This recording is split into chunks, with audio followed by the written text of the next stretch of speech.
Olá pessoal, meu nome é Eduardo Alcântara, bem-vindos ao canal. Esse é o Nexialista, e Nexialista é alguém que não é nem um especialista nem um generalista. Nós vamos falar disso mais adiante, mas no momento esse não é o foco. Eu tô de boné, eu sei que, nossa, muito melhor ter um vídeo com luzes e make e etc, mas não tem muita luz aqui. Eu tô gravando de um dos quartos da casa, não tem make, e luz me dá enxaqueca. Eu passei por 18 meses horríveis no processo de migração e eu preciso de um boné. Eu queria, na verdade, nossa, uma semana de um spa, assim, um botox, porque eu nunca fiz, mas seria muito bem-vindo nesse momento, mas não é o caso. Então, comecemos no começo. Eu tenho 50 anos, eu me sinto com 127 no momento. Ano passado, junho de 2023, imigrei com meu marido e nossos dois filhotes amados, o Medley e a Zara, para o Canadá. Eu sou cidadão desde os anos 2001, eu acho que foi, apesar de eu ser nascido no Brasil. Minha família imigrou para cá em meados dos anos 90 e em 2001 eu me tornei cidadão. Fiquei trabalhando no Brasil de 2009 a 2023. Então minha experiência é tudo desde varejo aqui no Canadá para empresas como Gap, Armani, Zara, Pottery Barn, até trabalhar no Brasil com manufatura de químicos. Eu brinco que se não faz coisa direito na fábrica explode, e eu trabalhei por anos com químicos e também com distribuição e vendas. Eu não criei uma empresa, minha família e sócios montaram uma empresa, que eu criei o conceito da empresa desde o início até sair do Brasil, e faz parte aí dessa loucura do que foi a imigração, mas tenho uma experiência de trabalho bem diversa. Sou cidadão canadense brasileiro, canadense desde 2001, e voltei para cá depois de 13 anos no Brasil. Estou em Vancouver no momento, porque achei que fosse simples o suficiente mudar com meu marido, e foi tudo completamente não simples, foi bem complicado. Tem um filme que chama Perfect Storm com o Mark Wahlberg e com o George Clooney e a Perfect Storm se forma porque todos os elementos da tempestade fazem a tempestade ficar perfeita, e nossa migração foi isso. Saindo do Brasil começou a dar coisa errado, chegamos aqui, continuou a dar coisa errado. Meu marido foi negado visto acho que 5 ou 6 vezes. Eu não consigo emprego por nada nesse mundo. A situação no Canadá, se tivesse mudado talvez em 2022, não é se tivesse, com certeza teria sido diferente em 2022, pós-pandemia, mas a hora que a gente chegou foi complicada.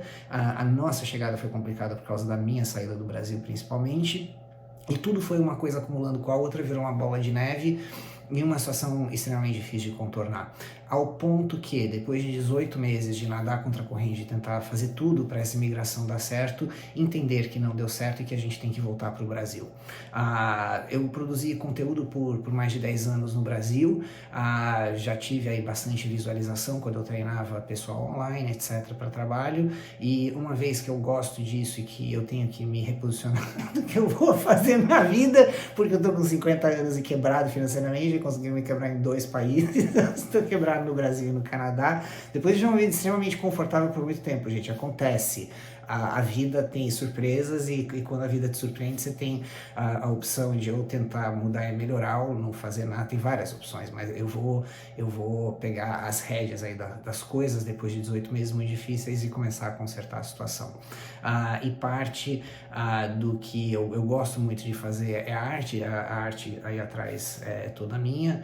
Eu amo ilustrar, trabalhei com marketing, produto, etc por muito tempo, vídeo também. Adoraria que esse vídeo fosse super produzido, que tivesse luzes e make, etc, fundo e gráficos, edições maravilhosas, mas eu estou aprendendo a editar.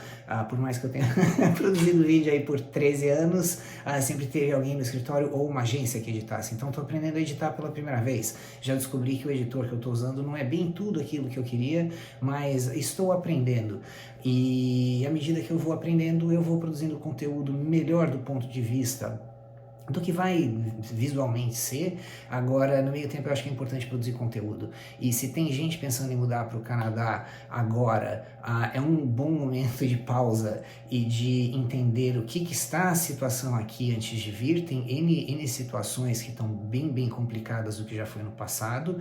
Eu vivi aqui por muitos anos, até 2003, 2009, era uma vida bem mais tranquila do que é hoje. Tem algumas coisas estruturais aqui no Canadá que estão bem complicadas, tem um momento político político também que está muito complicado, tem um momento de imóvel que está muito complicado, assim, são vários momentos que se acumularam.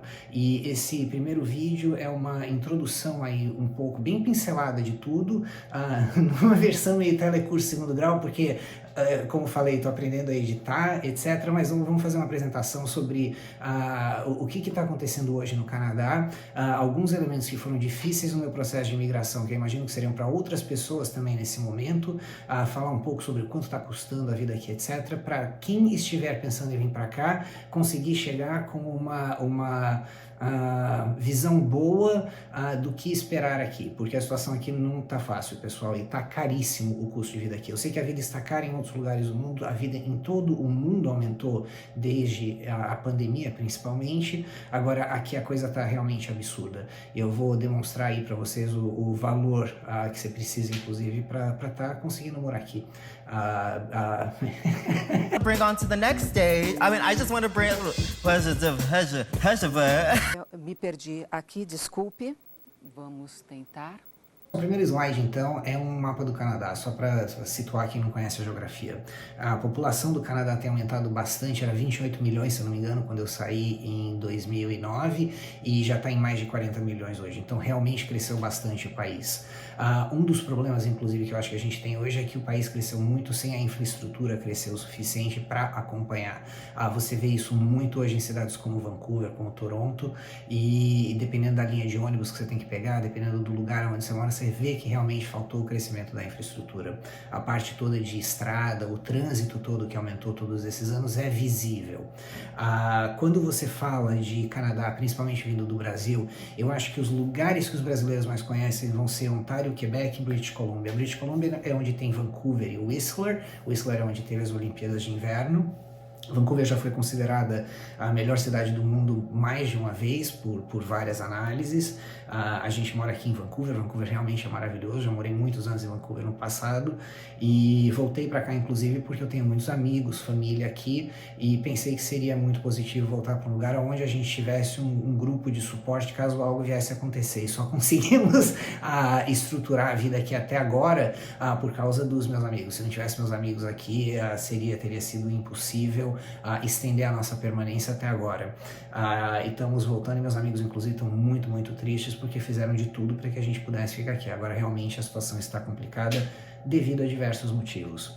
A maioria das pessoas que vêm para o Canadá hoje acabam indo ou para Vancouver, ou para Toronto, ou para Calgary. O outro lugar que elas vão, e vão até mais do que Calgary, é para algum lugar na província de Quebec. Agora, a imigração para Quebec é diferente da imigração para outros estados. Quebec tem toda uma necessidade de se falar francês, inclusive o francês que fala em Quebec não é o francês de Paris. Eu estudei francês muitos anos no Brasil, não é o mesmo francês daqui. Então, Quebec, por ser algo à parte, eu não vou comentar tanto.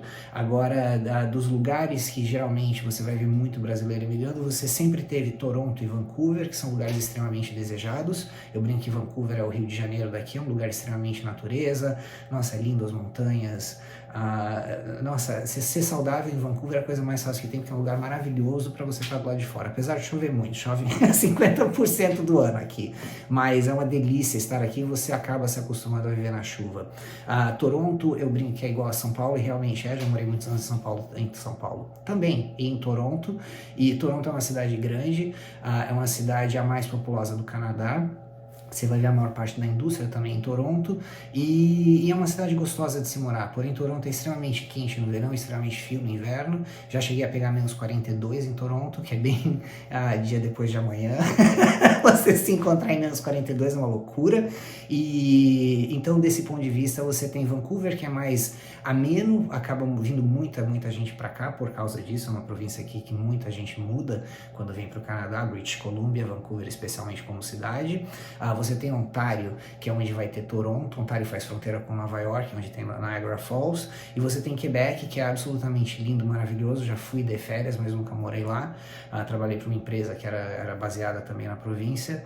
E é lindo também, mas você tem toda uma necessidade de francês para morar em Quebec. Ao lado aqui do mapa também, nesse slide, tem uma coluna à direita, uma imagem à direita do Statista, que é um site de estatística daqui, que mostra população em 2024 por província e a projeção em 2048. E você vai ver que, por exemplo, Ontário tem um crescimento bastante, vai ficar com 19 milhões de habitantes, a província. Então, apesar de o Canadá ser muito grande, não todo o Canadá é realmente muito habitável, porque a parte norte é extremamente fria. Depois que você passou de uma área mais fronteira, vamos dizer, com os Estados Unidos, você ir muito mais norte vai ficar bem frio. E não que você não consiga viver, porque a vida é estruturada para isso, mas você realmente tem a concentração da população mais próxima da fronteira. E esse é o primeiro slide que a gente vê. Quando a gente vê o segundo slide, aqui a gente tem basicamente o número de imigrantes em 2022 que chegaram nos lugares que foram os maiores destinos. E você vê que tem 160 mil pessoas quase que chegaram em Toronto. Você vê que o segundo lugar, o segundo maior destino é Vancouver, com quase 66 mil pessoas. Você tem depois Montreal, que é uma delícia. Eu amo Montreal. É a coisa mais europeia que tem no Canadá, é com certeza Montreal. Uma cidade extremamente descolada aqui, e espero que não falem descolada, que eu não esteja muito desatualizado aí. E depois você tem Calgary. Calgary virou um grande destino. Eu, inclusive, estava vendo a opção de ir para Calgary quando estava vindo para cá. Quase comprei um apartamento em Calgary durante a pandemia, porque você, para comprar um primeiro apartamento no Canadá, eu era cidadão canadense, você tem que dar 5% de entrada. E os apartamentos em Calgary, você conseguia comprar na época um apartamento de 100 e poucos metros quadrados por $400 mil. Bom, num prédio bom. Então, você dando $20 mil de entrada na época, eu poderia ter feito isso, você conseguia dar a entrada no apartamento. Agora, você comprar um apartamento no meio da pandemia à distância, sem conseguir ver o imóvel, etc., você está atirando no escuro. Não é porque você consegue dar a entrada no imóvel que você deve comprar algo. E aí acabou não acontecendo na época. Mas são os lugares mais destinados, vamos dizer, hoje, porque Vancouver e Toronto sempre foram os maiores destinos, onde vai ter mais emprego, onde a vida é mais interessante, são as duas cidades mais interessantes, com certeza o Canadá, fora Montreal, que você precisa falar francês. Talvez não tanto em Montreal, mas na província de Quebec, com certeza. Montreal é uma cidade mais internacional, mas você precisa de francês. E Calgary, por ser um lugar mais barato, Calgary realmente virou um destino. Inclusive a população que hoje está saindo da Colômbia Britânica, tem muita gente indo para Calgary para morar de uma maneira diferente em Calgary. Não digo que é melhor ou que é pior, mas é de uma maneira diferente. Inclusive porque o custo de vida em Vancouver e Colômbia Britânica em geral virou algo proibitivo. Eu vou falar sobre isso um pouco mais adiante.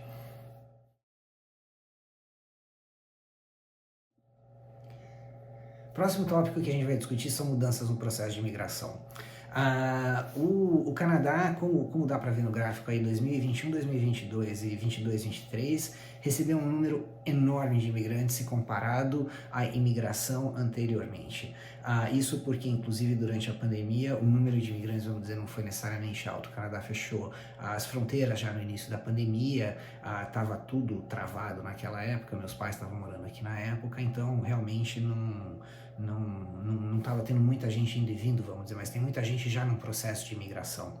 E essa informação, inclusive, é também do estatista.com. Todas as informações que eu estou pegando, pessoal, para vídeos, eu vou postar os links nos vídeos, eu vou postar os links também no meu blog GPD, dependendo do que for a postagem, e aí vocês conseguem acessar essa informação toda. E vão ser de sites que são reputáveis, eu acredito em informação séria, eu não estou aqui para orientar A ou B ou C, é para relatar em coisas que eu acho interessantes e embasadas em algo que é real, não em ficção científica. Então, quer dizer, quando tem esse número aqui, esse número é um dado oficial que saiu do governo. Outro dia tinha alguém da oposição do governo, que é o Poilievre, que a gente vai falar um pouquinho depois, falando que não confiava no número, porque o número oficial é uma mentira, etc. Como é que o senhor pode falar que esse número é uma mentira? Que prova que você tem para falar que é uma mentira ou que não é uma verdade? Quer dizer, agora não dá para questionar um número que é um número oficial. Esse é um número oficial. Baseado no número oficial que foi auditado, cresceu muito o número de imigrantes, ao ponto que mudou a política de imigração. Quer dizer, daqui em diante vai ser aceito um número menor de imigrantes, que é o slide seguinte, e aqui está basicamente falando. Isso vem do ircc.ca, que é o ircc.ca, que é o site de imigração do Canadá. Mas o número de permanent resident, que é o residente permanente, que é a situação onde você está equivalente a um cidadão sem ser ainda um cidadão, mas você tem como usar a universidade como se fosse um cidadão local, a medicina como se fosse um cidadão local. Então, quer dizer, esse é o permanent resident, é alguém que está no processo de eventualmente virar um cidadão, se quiser virar um cidadão. Mas o objetivo era de 500 mil anteriormente, que eles estavam atendendo, porque tem gente suficiente querendo vir para cá, e foi para 395. E deve descer depois para 380, 365 numa decrescente. Por quê? Eu acho que parte grande do problema, uma vai ser política, e isso a gente vai discutir um pouco aqui, e outra é infraestrutura, pessoal. Não dá para você receber todo ano 500 mil pessoas, 1 milhão de pessoas, etc., num país que tem a população que tem hoje, que são 40 milhões. Você tem 40 milhões, você está recebendo 500 mil, faz a conta, gente, pra caramba, é muita gente, e é um percentual que vai aumentando de uma determinada maneira, geralmente também concentrado. Então não é que vem 500 mil pessoas aqui, vai uma pessoa para cada uma das 500 mil cidades do Canadá, não é assim que funciona, vai quase todo mundo para 3, 4, 5 cidades, como se consegue ver naquele gráfico anterior, com quantas pessoas aí chegaram em Ontário.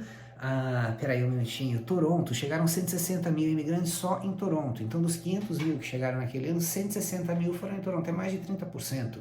Quando você vê toda essa concentração chegando em Toronto, ano após ano, fica muito difícil de você acomodar todas essas pessoas, ter casa para todo mundo, você tem que conseguir também crescer o mercado de trabalho, ter mercado de trabalho para todo mundo, você precisa ter tudo a mais, você precisa ter esgoto, você precisa ter água, você precisa ter energia, você precisa ter internet, é tudo que tem que crescer. E não é numa proporção pequena, porque não são cidades como São Paulo, tem 20 milhões de habitantes, chegam mais 150 mil, não é esse o caso. O Canadá não é tanta gente assim, ainda assim a concentração é grande em determinadas cidades. Então, esse número não se torna mais sustentável. Além disso, tem toda uma mudança na parte política que vai caminhar para um caminho anti-imigratório, eu tenho certeza absoluta, principalmente à medida que os conservadores ganham mais visibilidade aqui no país, mais força no país. Então, a imigração toda, vamos dizer, no geral, está ficando algo mais complicado aqui. Está ficando mais criterioso, está ficando menor o número de pessoas que eles vão aceitar, está ficando mais difícil ir para os lugares que sempre tradicionalmente se foi, que seriam Vancouver e Toronto, porque a vida está caríssima nesses lugares. Eu vou falar um pouco sobre quanto custa um imóvel aqui, é uma loucura. A gente mora num apartamento de 2 quartos e o último apartamento aqui que foi vendido no prédio foi vendido por mais de 3 milhões e meio de reais, para vocês terem uma ideia. Tem 2 quartos, acho que tem 90 metros quadrados. E Vancouver se tornou algo quase que meio Nova York ao longo desses últimos anos. É uma coisa realmente muito louca de caro. E aí, porque o preço do imóvel é muito caro, o preço do aluguel fica muito caro. Eu vou falar sobre isso nos próximos blocos aqui. Mas a parte toda de imigração realmente é isso, quer dizer, estava num número de 500 mil que vai entrar numa decrescente. À medida que fica decrescente, eles ficam mais criteriosos com quem deixa entrar ou não, e isso é uma tendência que já está velada, quer dizer, esse é o primeiro ano que está reduzindo sim o número de imigrantes que vão vir para cá. Então, dependendo do que for o seu processo de imigração, fica mais difícil entrar no país.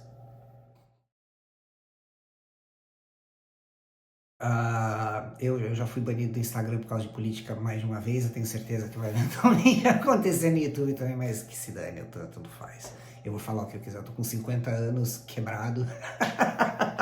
É Zef, eu não vou falar o que eu quero. Então, esse dado é do CBC.ca, que é o Canadian Broadcasting Corporation.ca, que é a TV Cultura, vamos dizer, equivalente daqui.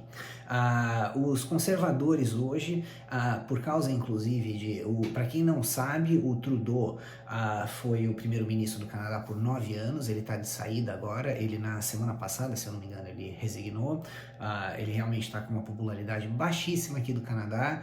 Durante a pandemia as coisas começaram a funcionar, deu muita confusão aqui, diversas políticas não foram bem-vindas, o custo de vida aumentou uma loucura depois da pandemia, os juros aqui estavam baixíssimos durante a pandemia, o pessoal comprou casa como se não tivesse amanhã, comprou carro como se não tivesse amanhã, tanto nos Estados Unidos quanto no Canadá, e houve um processo inflacionário gigantesco aqui, que agora está começando a melhorar e que vai piorar de novo porque o Donald Trump foi eleito e vai jogar um monte de tarifa entre Estados Unidos e Canadá. O que vai complicar o panorama econômico aqui, quer dizer, por isso que para o imigrante, inclusive, fica mais difícil vir para cá mais adiante, porque a situação econômica, eu não imagino, vai melhorar muito esse ano no Canadá, não é provável, baseado no que deve ser uma guerra de tarifa que começa muito em breve à medida que o Trump entra no poder. O fato do Trump entrar no poder e o fato do Trudeau estar enfraquecido só dá mais força para a ala conservativa aqui no Canadá, porque o Canadá vai pensar, nossa, eu preciso de alguém mais forte, vamos dizer, para brigar com o Trump, e essa pessoa mais forte vai ser o Poilievre. O Poilievre, conforme o próximo slide, e o Trump e o Bolsonaro são quase que a mesma pessoa. São pessoas que eu acho que não se importam muito, não é que eu acho, eu tenho certeza que não se importam muito com o direito do cidadão, eles são completamente déspotas, é tudo meio tirano. O Trump já falou que queria ser ditador, um pouco ditador já no primeiro dia, o Poilievre tem as mesmas mentiras de sempre, que vai abaixar o custo de vida, etc. O Trump falou que ia abaixar o custo da comida, já nem fala mais sobre isso desde que foi eleito, porque não vai conseguir, e gerando tarifa de importação, um monte de coisa, você não vai abaixar o custo de vida nos Estados Unidos, quer dizer, tem que não ser bobo hoje em dia e votar mais nessa gente.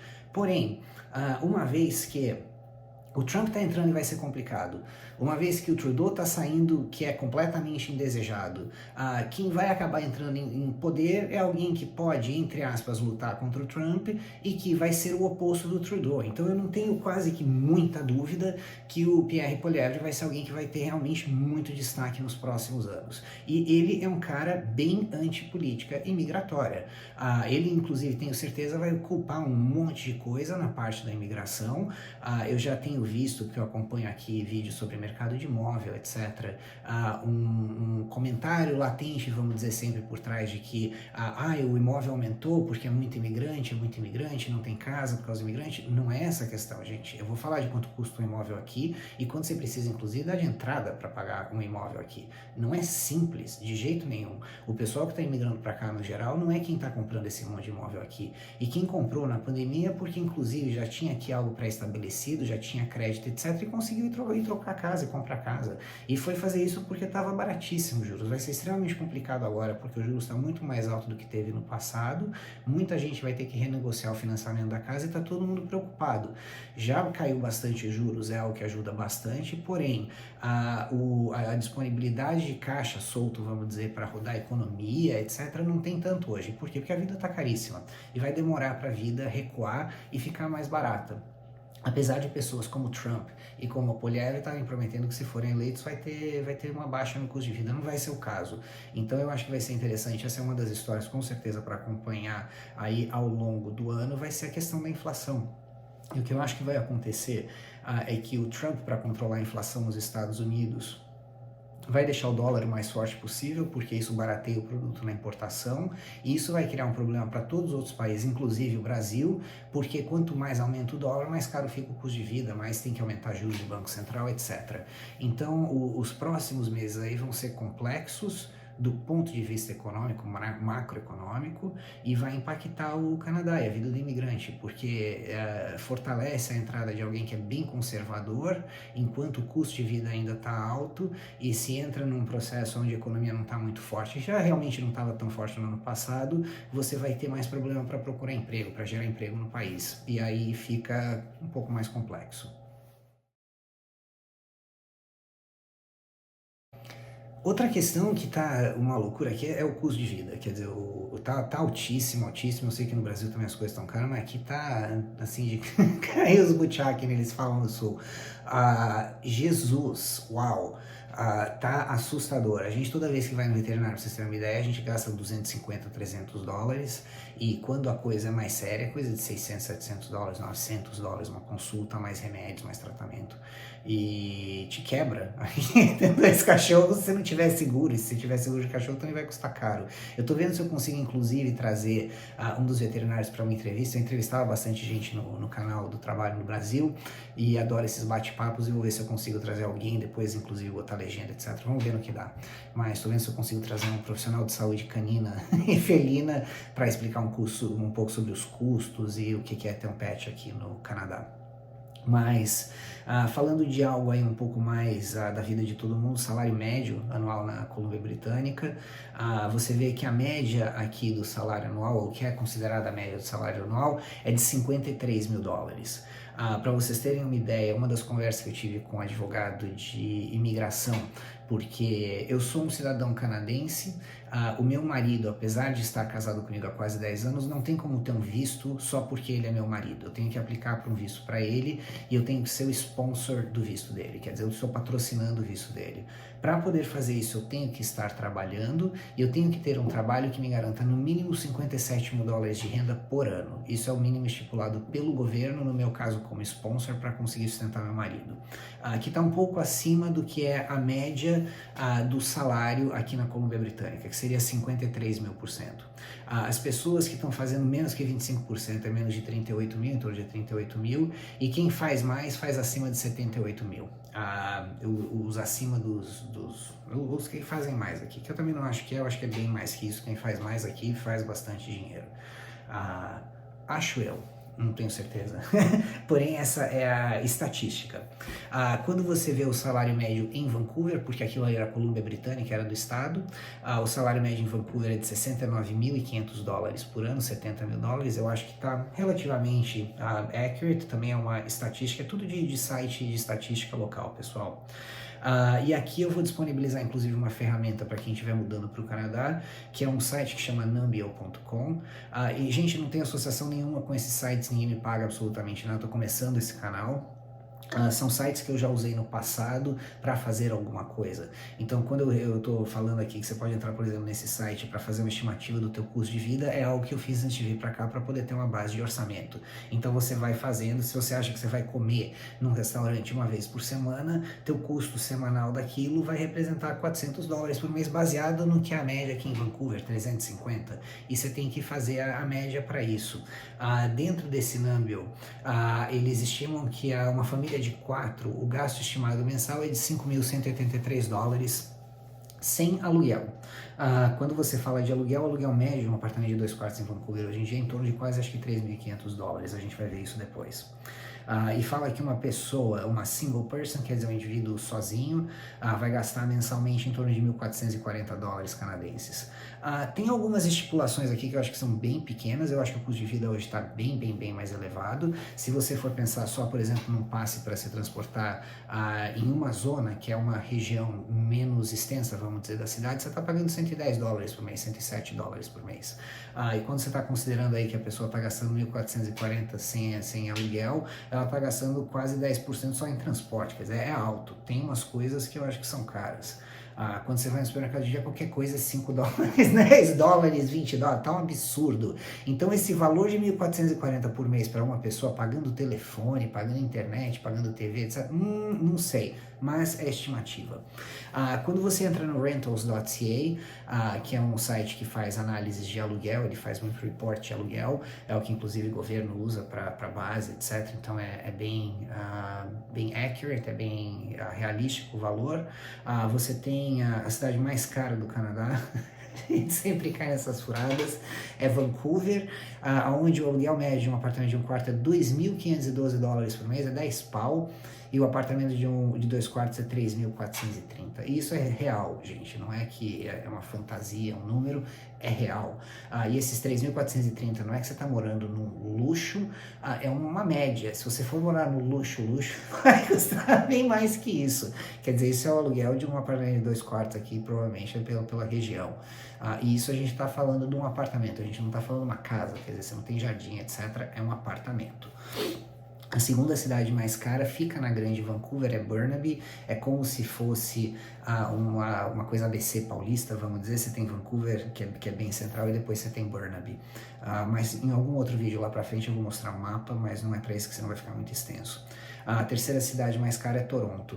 E você vê que apesar de não ser muito alta, é sim alta a variação, são 200 dólares quase de diferença de Vancouver para Toronto, no apartamento de um quarto, e são quase 400, são 360 dólares no apartamento de 2 quartos. Então é significativo, é quase de 10% mais barato hoje morar em Toronto do que Vancouver. Isso já flutuou no passado, mas geralmente Vancouver é a cidade mais cara do Canadá. Tem um outro link que eu vou disponibilizar, que é extremamente importante, que é o Income Tax Calculator, Net Calculator, como você quiser falar. Mas aqui você ganha um valor bruto, é óbvio, assim como no Brasil, você vai deduzir os impostos que vai te dar o salário líquido. Como no Canadá a taxa tributária é realmente alta, acaba não sobrando muito dinheiro do seu salário. Então, o que eu fiz aqui é uma simulação só para vocês entenderem a dimensão do quanto é o peso do aluguel dentro do que você tem que ganhar, que é esse cálculo que eu vou fazer agora aqui. Se vocês puderem esperar um minuto e fazer comigo, mas vamos fazer o cálculo que eu realmente acho que é importante.